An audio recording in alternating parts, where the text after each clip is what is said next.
Hi అండి, అందరికీ నమస్కారం. Welcome to cook with Swarna YouTube channel. ఈరోజు మనం సమ్మర్ స్పెషల్గా బాడీని చల్లగా అండ్ హెల్దీగా ఉంచే ఒక సూపర్ టేస్టీ మజ్జిగ ఎలా తయారు చేయాలో చూసేద్దాం. ఈ విధంగా మజ్జిగ చేసి పెడితే ఇంట్లో వాళ్ళు గ్లాసులుగా తాగేస్తారు. అంత టేస్టీగా ఉంటుంది. అంతేకాకుండా డైజెషన్ కూడా చాలా బాగా అవుతుంది.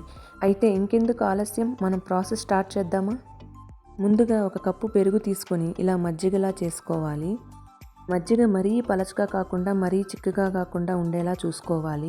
ఇప్పుడు ఒక మీడియం సైజ్ ఉల్లిపాయను చాలా సన్నగా తరిగి వేసుకోవాలి. ఒక స్పూన్ సన్నగా తరిగిన క్యారెట్, కొద్దిగా తరిగిన అల్లం, కొంచెం సన్నగా తరిగిన కొత్తిమీర, ఒక సన్నగా తరిగిన పచ్చిమిర్చి మీరు వద్దు అనుకుంటే స్కిప్ చేయొచ్చు. బట్ పచ్చిమిర్చి వేసుకుంటే తాగేటప్పుడు పళ్ళ కింద పడితే తాగేటప్పుడు మంచి కిక్కు వస్తుంది. అర స్పూన్ జీలకర్ర పొడి, ఇది మంచిగా డైజెషన్ చేస్తుంది. రుచికి సరిపడా ఉప్పు, ఒక స్పూన్ నిమ్మరసం వేసుకుంటే మజ్జిగ మంచి టేస్ట్ వస్తుంది. ఇది గుర్తుపెట్టుకోండి. ఇప్పుడు వీటన్నిటిని మజ్జిగలో వేసి చేతితో కొంచెం స్మాష్ చేయాలి. అలా చేయడం వల్ల అన్ని ఫ్లేవర్స్ బాగా మజ్జిగలోకి కలిసిపోతాయి. అప్పుడు మజ్జిగ రుచి మరింత అద్భుతంగా ఉంటుంది.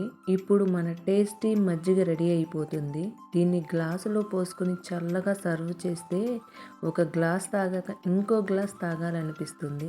సమ్మర్లో ఇది బాడీని కూల్గా ఉంచుతుంది. డైజెషన్ కూడా చాలా మంచిది. గ్యాస్ట్రిక్ సమస్యలు తగ్గించడంలో కూడా సహాయపడుతుంది. ఎప్పుడైనా గెస్టులు ఇంటికి వచ్చినప్పుడు ఇలా చేసి పెడితే మిమ్మల్ని చాలా బాగా పొగిడేస్తారు. అంతే ఫ్రెండ్స్, మన super tasty easy summer special మజ్జిగ రెడీ అయిపోయింది.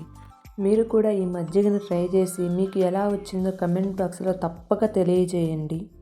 ఈ వీడియో మీకు నచ్చితే లైక్ చేయండి, మీ ఫ్రెండ్స్తో షేర్ చేయండి. ఇంకా ఇలాంటి టేస్టీ రెసిపీస్ కోసం కుక్ విత్ స్వర్ణ ఛానల్ని సబ్స్క్రైబ్ చేయడం మర్చిపోవద్దు.